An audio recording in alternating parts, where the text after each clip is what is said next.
మెదక్ జిల్లా వెల్దుర్తి మండల కేంద్రంలోని రాయిరావు సరస్వతి మెమోరియల్ ప్రభుత్వ జూనియర్ కళాశాలలో ఇంటర్మీడియట్ వార్షిక పరీక్షల కోసం ఏర్పాట్లు పూర్తయినట్లు ప్రిన్సిపాల్ బి శ్రీనివాసులు తెలిపారు. తెలంగాణ ప్రభుత్వం కొత్తగా తీసుకొచ్చిన నిబంధనల మేరకు 8:45 లోపు పరీక్షా కేంద్రంలో విద్యార్థులు హాజరు కావాలని, లేని పక్షంలో పరీక్షకు అనుమతి ఇవ్వబడదని తెలిపారు. ఎలక్ట్రానిక్ వస్తువులు, మొబైల్ ఫోన్లు, ఎలక్ట్రానిక్ వాచ్లలోనికి అనుమతించబడవని తెలిపారు. సీసీ కెమెరా నిఘా మధ్య పరీక్షల నిర్వహణ జరుగుతుందని, ప్రభుత్వ జూనియర్ కళాశాలలో 160 మంది విద్యార్థులు హాజరు కానున్నారని తెలిపారు. అన్ని రకాల సౌకర్యాలు అందుబాటులోకి తీసుకువచ్చామని, విద్యార్థులు ఇబ్బంది పడకుండా ఒకరోజు ముందుగానే పరీక్షా కేంద్రాన్ని సందర్శించి మరుసటి రోజు వచ్చే సమయాన్ని గుర్తుపెట్టుకోవాలని సూచించారు. హాల్ టికెట్ తీసుకుని విద్యార్థులు త్వరగా హాల్ టికెట్ తీసుకోవాలని సూచించారు. సో 5th నుంచి మనకు ఎగ్జామ్స్ స్టార్ట్ అవుతున్నాయి. వీటికి సంబంధించిన కొన్ని సూచనలు, కొన్ని మార్పులు విద్యార్థులకు, వారి తల్లిదండ్రులకు కూడా తెలియజేస్తున్నాము. మొదటగా ఎగ్జామినేషన్ టైమింగు, ఎగ్జామ్ కొరకు వచ్చే విద్యార్థులందరూ కూడా విధిగా 8:45 వరకు కాలేజీ క్యాంపస్లో ఉండాలి.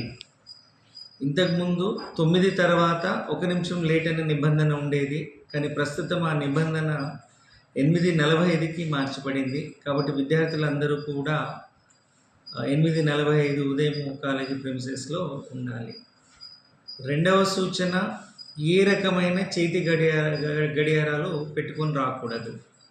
అంటే ఎలక్ట్రానిక్ వాచెస్ అనే నిబంధన ఉండేది, కానీ ప్రస్తుతం ఏ రకమైన చేతి గడియారాలు ధరించి కాలేజీ ప్రిమిసెస్కి రాకూడదు. అదొక రెండవ నిబంధన.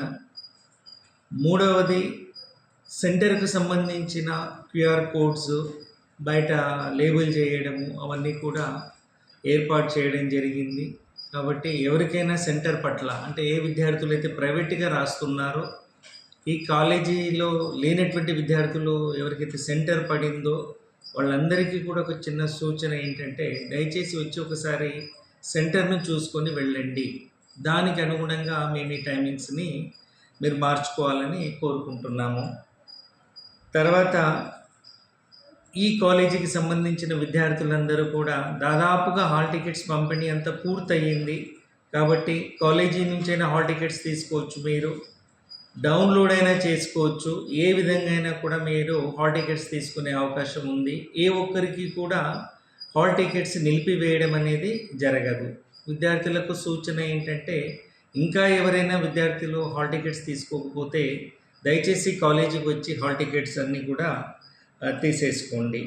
తర్వాత, ఈ సెంటర్ నుంచి ఫస్ట్ ఇయర్ ఎగ్జామ్స్ 95 మంది రాస్తున్నారు, సెకండ్ ఇయర్ 68 మంది రాస్తున్నారు.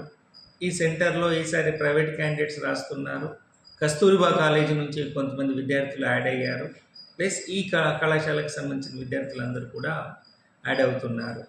సో విద్యార్థులందరూ కూడా సూచనలు జాగ్రత్తగా చదవండి. వచ్చేప్పుడు అన్ని రకాల జాగ్రత్తలు తీసుకోండి.